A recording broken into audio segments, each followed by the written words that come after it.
And welcome back to a Monday edition of the Prop Shop. You know him by now. Prop Holiday, also known as Bobby Stanley in the real world. We are rocking with the Gold Boys. Conference championships wrapped up yesterday. We have a full NBA slate tonight. I'll give you my initial thoughts. Eagles trounced the Commanders 55-23. Story of the day for me. Aside from Saquon Barkley, 4 turnovers for Washington. Can't win a game with that type of turnover ratio. 4-0. Saquon scored on his first touch on the first offensive play, took it 60 something yards to the house. I made a tweet yesterday saying he's having the best postseason running back since Marshawn Lynch. I was wrong. He's actually having a better postseason since Marshawn Lynch as far as running backs. You got to go back to Terrell Davis. You got to go back almost 30 years to see what he's doing. Lynch in 2014 through 3 games, 318 yards, 63 attempts, 5 yards per carry, 2 touchdowns.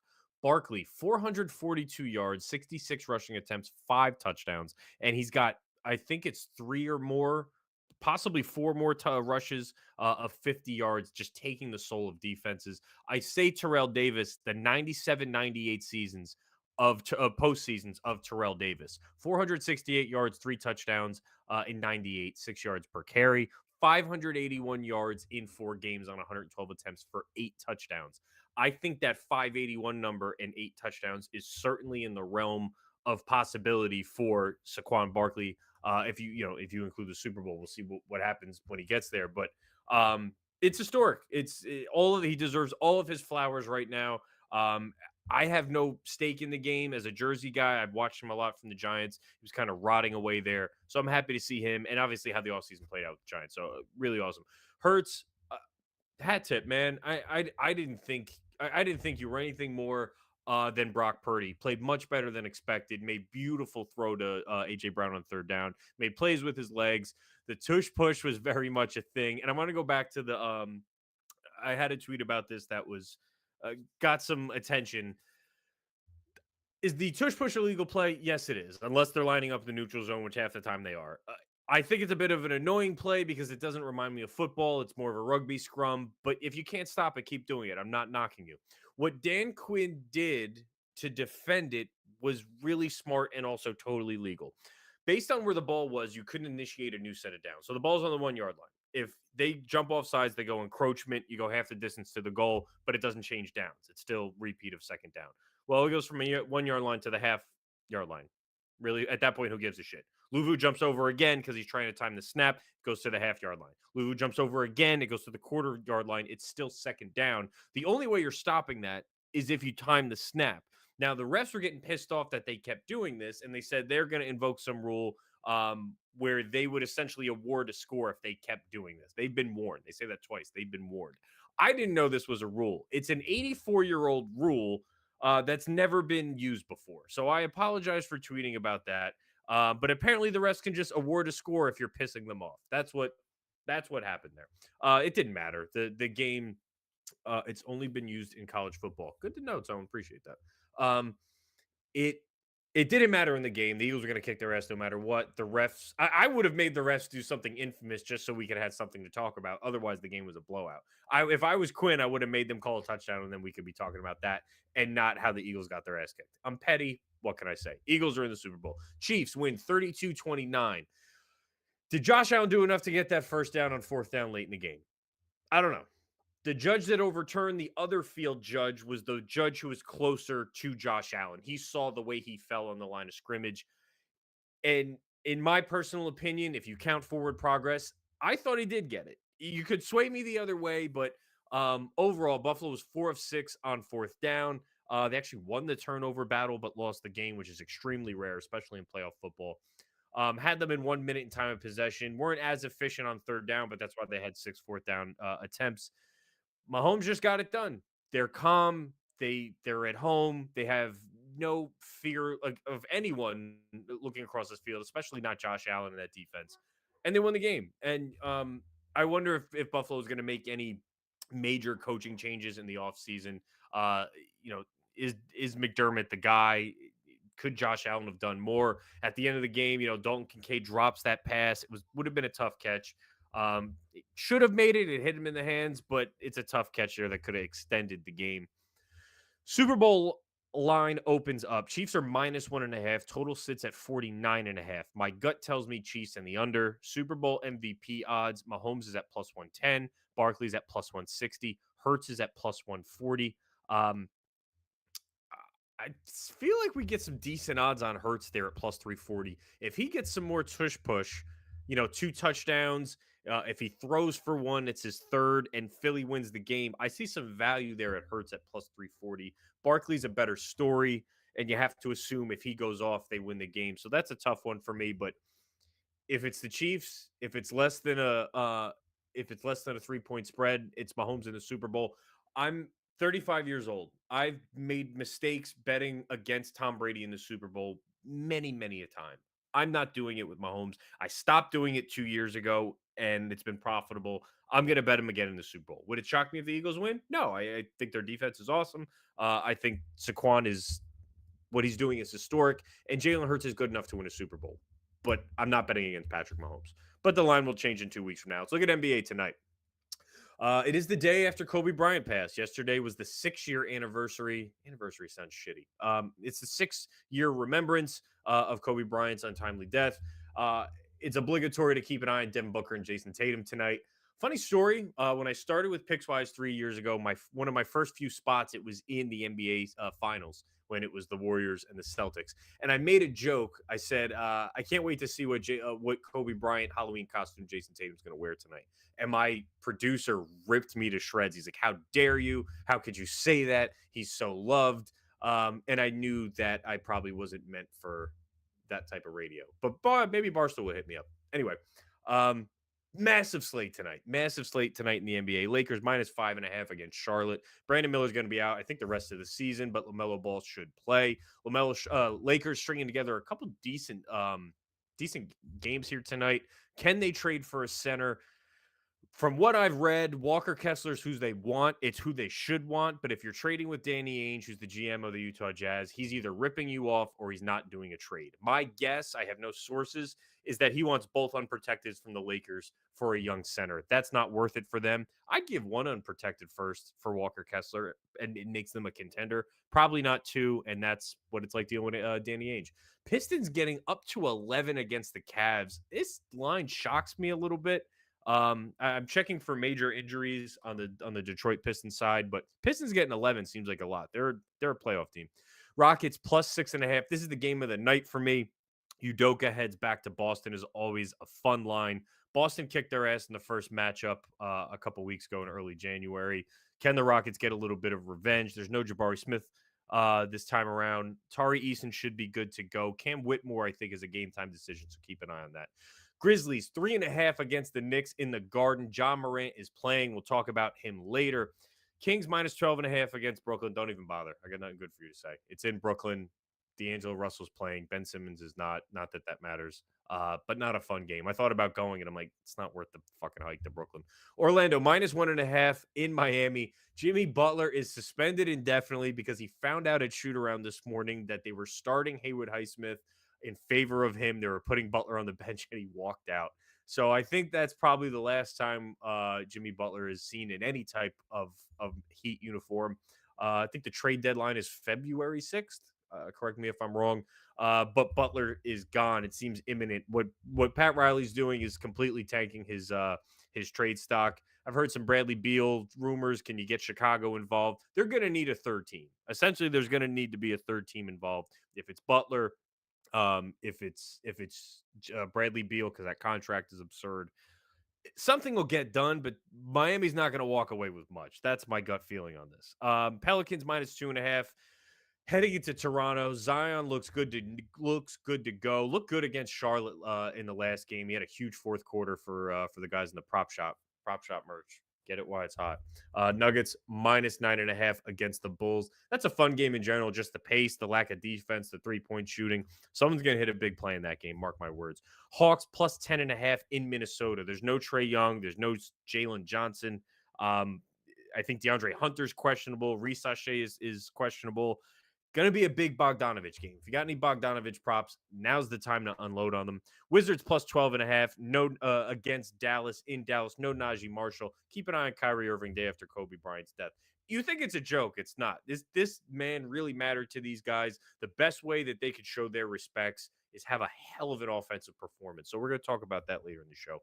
Bucks -9.5 in Utah. John Collins returns. No Bobby Portis for the Bucks. Clippers -2.5 in Phoenix, and Kawhi is expected to play. So you get a little Kawhi, Kevin Durant, if you're still awake on the East Coast late in the night. Talking about my first play, and it's in that Grizzlies and Knicks game. Jalen Brunson over 25.5 points. I got this for 1 unit. It's -115. Just in general, this is not relative to this play. I'm focusing a little bit more on points and threes props. What we're seeing in these rebounds and assist markets in terms of how they're grading the tickets, or what is an assist, what is a rebound. We got robbed on Kyle Kuzma last week on a rebound. I know a lot of guys getting robbed on what they thought was assist isn't. It's too subjective for my liking. I'm just gonna focus more on the points and the threes for now. If something stands out to me, I'm gonna play it. I'm not looking at the market, but points and threes, I could feel a little bit more confident. If you're betting on a guy to get 6 to 8 rebounds or 4 to 7 assists, and one is graded incorrectly, that's a 15 to 20% impact depending on what you're talking about. So I'm a little more cautious in those props. A point is a point no matter what. If unless you remember the Mo Wagner Franz Wagner mix up of a year ago. But other than that, point's a point, a three is a three unless they review it. Let's talk about Brunson. Averaging 25.9 points per game on the season, facing a Grizzlies team 29th in free throw attempts allowed. I love that guy. I've said it before. I'm a main scorer. I do a lot of my scoring at the free throw line. I'm playing a team that's going to put me on the line.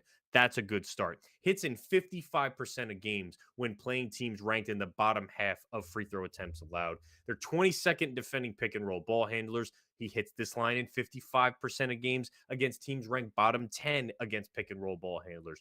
27 against Memphis last season. It's more or less the same team in one outing, and he's over in 6 of the last 8. He missed against Brooklyn, but they're actually really good at defending pick and roll ball handlers. And he had 25 against Sacramento. They're a really good transition team. So I like Brunson in this spot over 25.5. I got a good story for him in relation to Kobe Bryant when we do my lotto stuff. But I like Brunson over 25.5 points tonight for 1 unit.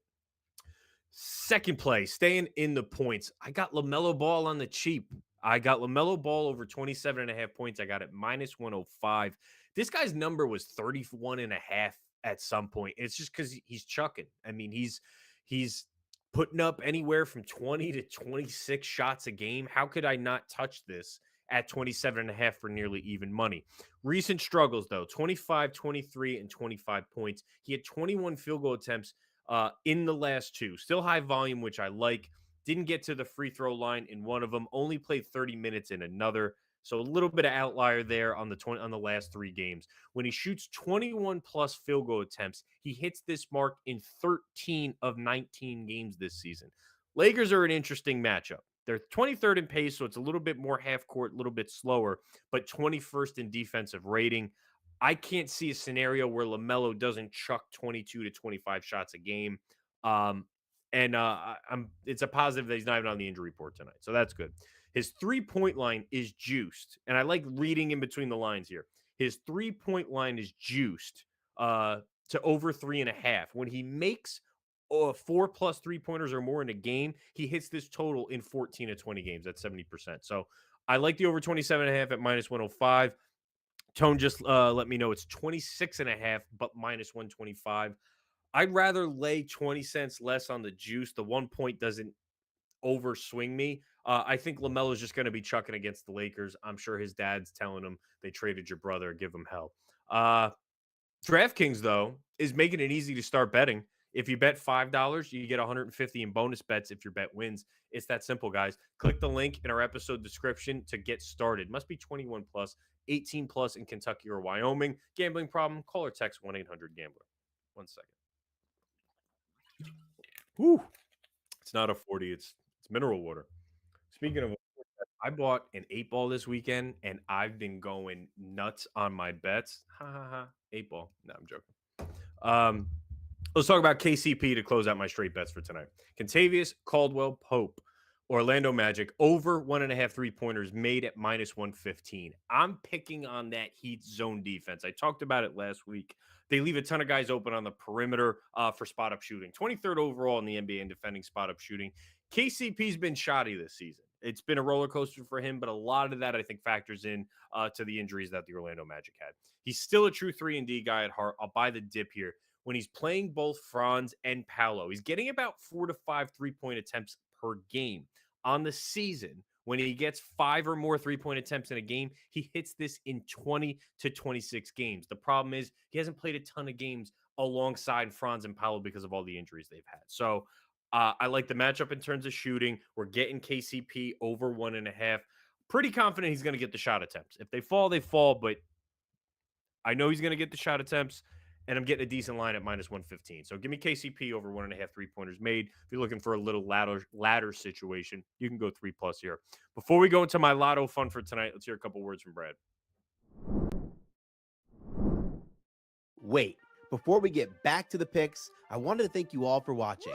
Friends don't let friends watch videos without hitting the like button. So go ahead and press the thumbs up button and like the video. If you're new here and not subscribed, you should go ahead and do so because we're dropping new content each and every day on the GoldBoys Network. We strive to cover every sport and give out picks and analysis and valuable information for free on the GoldBoys Network. So make sure you're subscribed and hit the bell so you can get notified when we drop something new. I'm Brad Thomas. Let's get back to the picks.